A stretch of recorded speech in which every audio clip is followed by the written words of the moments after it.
VCL દ્વારા 17 માર્ચે mega disconnection drive હાથ ધરવામાં આવશે। બાકીદારો સામે કડક કાર્યવાહી કરવાની તૈયારીઓ કરવામાં આવી છે। વેરાવળ ડિવિઝનમાં કુલ 82 ટીમો મેદાનમાં ઉતરી બાકી વીજ બિલ ધરાવતા ગ્રાહકો સામે કાર્યવાહી કરશે અને બિલ નહીં ભરનારાના વીજ જોડાણ કાપવામાં આવશે। પીજીવીસીએલના જણાવ્યા મુજબ અગાઉની ડ્રાઈવ દરમિયાન માત્ર એક જ દિવસમાં લગભગ 2.23 કરોડ રૂપિયાની વસૂલાત કરવામાં આવી હતી। બાકીદારોને બિલ ભરવા માટે અંતિમ ચેતવણી આપવામાં આવી છે। સાથે જ ગ્રાહકોને સુવિધા મળે તે માટે રજાના દિવસોમાં પણ કલેક્શન સેન્ટરો ચાલુ રહેશે અને ઓનલાઈન પેમેન્ટની સુવિધા પણ ઉપલબ્ધ રહેશે।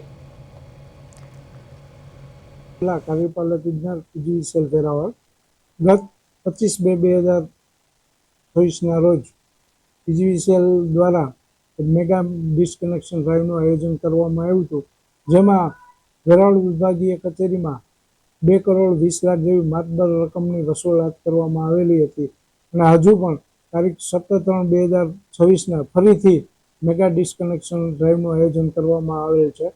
આથી તમામ વીજ ગ્રાહકોને નમ્ર અપીલ કરવામાં આવે છે કે આપની બાકી રહેતી લેણી રકમ તાત્કાલિક અસરથી